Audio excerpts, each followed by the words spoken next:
Sport Hindi और मैं आपका दोस्त जतिंदर। दोस्तों, आज हम बात करने वाले हैं ब्लॉग स्पॉट के बारे में। ब्लॉग स्पॉट किस तरह क्रिएट करना, उसके ऊपर मैं वीडियो ऑलरेडी बना चुका हूं। आप वो वीडियो देख सकते हैं, उसका लिंक आपको डिस्क्रिप्शन में भी मिल जाएगा। बट ब्लॉग स्पॉट के बाद आपको क्या क्या मेन सेटिंग करनी होती है अपने ब्लॉग स्पॉट के ऊपर, उसके ऊपर बात करेंगे। और आपको ब्लॉग स्पॉट वेबसाइट की मेन सेटिंग के बारे में बात करेंगे इस वीडियो पे। चलिए फ्रेंड, आप अपनी वीडियो को स्टार्ट करते हैं। प्लीज़ हमारे चैनल को सब्सक्राइब करना मत भूलिए और साथ ही साथ बेल आइकन के घंटे को दबाना तो मत भूलिएगा। फ्रेंड, अब मैं ये एक ब्लॉग स्पॉट हैकिंग का, तो मैं यहाँ पे सेटिंग पे आ गया हूँ। सेटिंग पे आने के बाद ये बेसिकली कुछ सेटिंग है जो कि आपको ज़रूर करनी चाहिए अपने ब्लॉग पेज के ऊपर। फर्स्ट ऑफ ऑल तो नाम का मतलब ये है कि जिस नाम से आपका डोमेन नेम है उसी नाम से ये नाम है।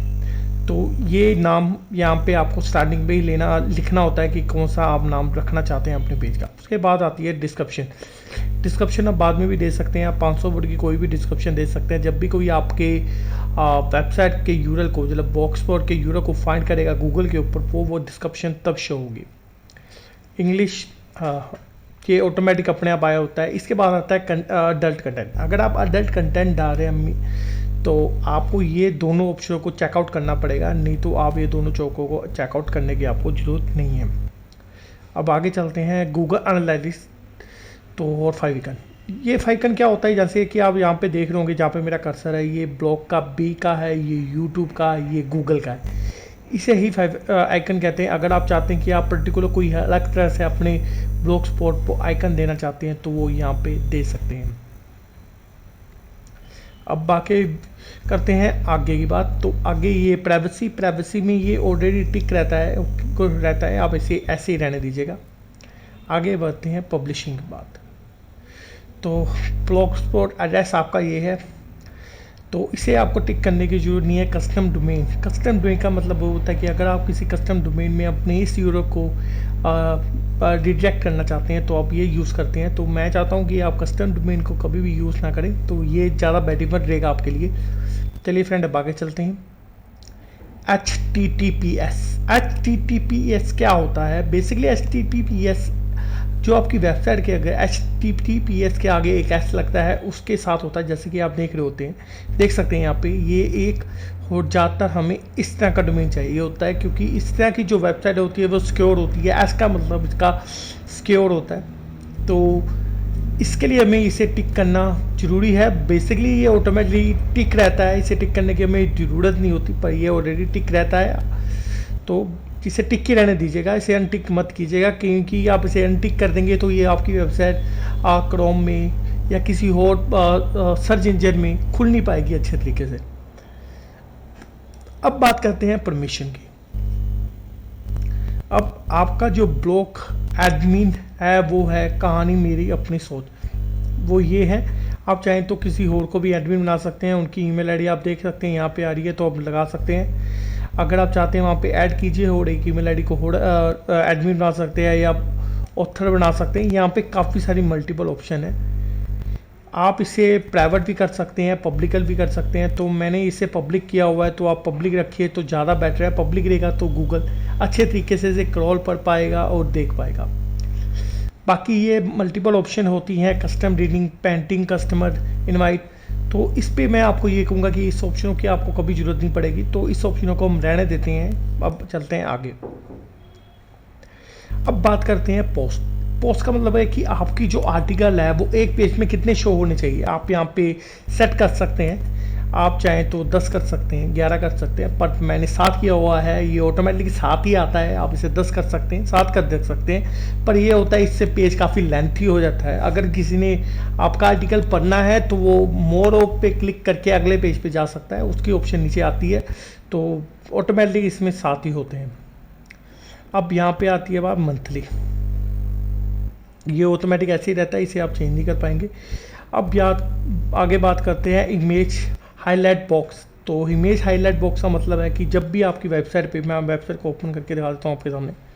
मैं एक अलग टाइप में वेबसाइट यहाँ पे ओपन कर रहा हूँ।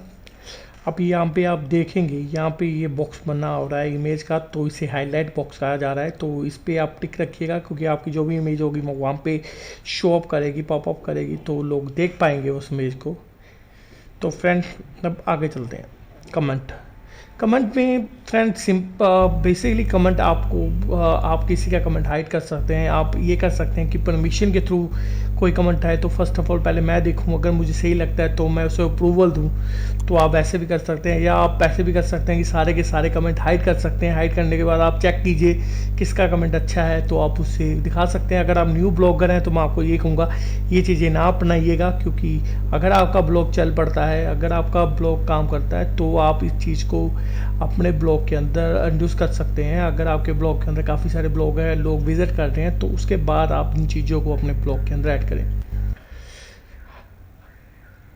अगर आपके ब्लॉग के अंदर हाउ एंड कमेंट, अगर आपका जो ब्लॉग है उसके ऊपर कौन कमेंट कर सकता है, तो हम यहाँ पे मैंने दिया हुआ है जो बंदा गूगल ईमेल आईडी से अपना अकाउंट ओपन करके कमेंट करेगा उसका कमेंट यहाँ पे शो अप करेगा, दिखाया जाएगा उसका कमेंट यहाँ पे। तो ये सारी चीज़ें यहाँ पे हैं। तो हम आगे, ये है चैप्टर। जैसे कि आप देखते हैं कि काफ़ी सारे रोबोट्स का चैप्टर आया था जिसके ऊपर आप टिक करना होता है, तो वो भी ऑप्शन यहाँ पे दिए हुए कि कोई भी बंदा ऐसे फेक कमेंट ना डालता रहे, तो ये करना बहुत ज़रूरी है। इसे ये ऑटोमेटिकली यही रहता है, तो आप यहीं पे रखिए। अब पॉज यूजिंग फॉर ईमेल, तो मैंने यहाँ पे डिस्प्ले की हुई है, अपनी ईमेल को बंद किया हुआ है, तो आप बंद रखिएगा ईमेल। बाकी किसी भी चीज़ को आपको कुछ भी करने की ज़रूरत नहीं है, इसे इसी तरह से रहने दीजिए। फॉर्मेटिंग का मतलब है टाइम जोन। आप किस टाइम जोन पे काम कर रहे हैं, कहाँ का टाइम जोन है, तो उसके हिसाब से आपकी जो पोस्ट है उसे वो क्लोज करेगा। तो यहाँ पे आप देख रहे होंगे, यहाँ पे लॉस एंजलिस का टाइम लगा हुआ है, ये ऑलरेडी आया है मेरे साथ लगा है ये टाइम। आप यहाँ पे इंडियन टाइम कर सकते हैं, आपको कुछ नहीं करना है। यहाँ पे आपने इंडिया को सर्च करना है, सर्च करने के बाद यहाँ पे क्लिक करना है और एंड देन बी सेव, या फिर जो टाइम चल रहा है उसी टाइम पे रहने दीजिए। डेट वो आ रही है तो डेट को वैसे ही रहने दीजिए, बाकी चीज़ें को वैसे का वैसे ही रहने दीजिए, कुछ चेंज करने की ज़रूरत नहीं है। अब बात करते हैं एसईओ के बारे में। अब आते हैं मेटा टैग। अब मेटा टैग में मैंने यहाँ पे टिक किया है, जब भी आप पोस्ट डालते हैं तो आपको एक मेटा टैग डालने की ऑप्शन आती है, तो यहाँ पे से ही वो ऑप्शन दिखाई जाती है, तो इसे आप चेकआउट रखिएगा, टिक रखिएगा। रिडायरेक्ट, आप किसी अपने पेज को किसी दूसरे पेज पे रिडायरेक्ट करना चाहते हैं तो उसका लिंक आप यहाँ पे डाल सकते हैं, तो ये वहाँ पे आपको ऐड करना है। एंड जैसे ही वो आपकी वेबसाइट पे आएगा, इस वेबसाइट पे वो इस वेबसाइट को छोड़ के उस वेबसाइट पे ऑटोमेटिकली रिडायरेक्ट हो जाएगा, तो रिडायरेक्ट कर सकते हैं आप। अब यहाँ पे ये robot.txt है, ये बहुत ज़रूरी चीज़ है, तो यहाँ पे आपने इसे चेक करना है। robot.txt का ये पूरे का पूरा आपको ये यहाँ पे डालना है। अब इसे आपको बनाना कैसे है, आपने गूगल पे आना है, वहाँ पे सर्च करना है set map generator for blog. जैसे ही आप सर्च करोगे आपको पहली ऑप्शन ओपन करनी है। ओपन करने के बाद आपने नीचे आना है, यहाँ पे लिखा हुआ है, तो ये काट के आपने अपनी जो वेबसाइट है उसका जो वहाँ पे पेस्ट कर देना लिंक पेस्ट करने के बाद आपके पास ये बना बनाया पूरे का पूरा सेटअप आ जाएगा। जैसे ही आप इस सेटअप को कॉपी मार के यहाँ से कॉपी कीजिएगा, वापस वहाँ जाइएगा एंड यहाँ पे कॉपी पेस्ट करके सेव कर दीजिएगा, बस इतना ही काम है। बाकी आपने यहाँ पे टिक करना है। अब मेन चीज़ें है home page and page tag, आपको ऑल करना है, यहाँ पे क्लिक करना है निप पे एंड देन बी सेव। ठीक है फ्रेंड, फिर आगे जाना है, यहाँ पे आपने नो इंडेक्स करना है एंड निप करना है एंड देन बी सेव करना है आपने। फिर आपने आगे आना, पोस्ट पे आना है, यहाँ पे ऑल करना है, निप करना है एंड देन बी सेव, यही करना है आपने यहाँ पे। इसके बाद आता है मोनेटाइज।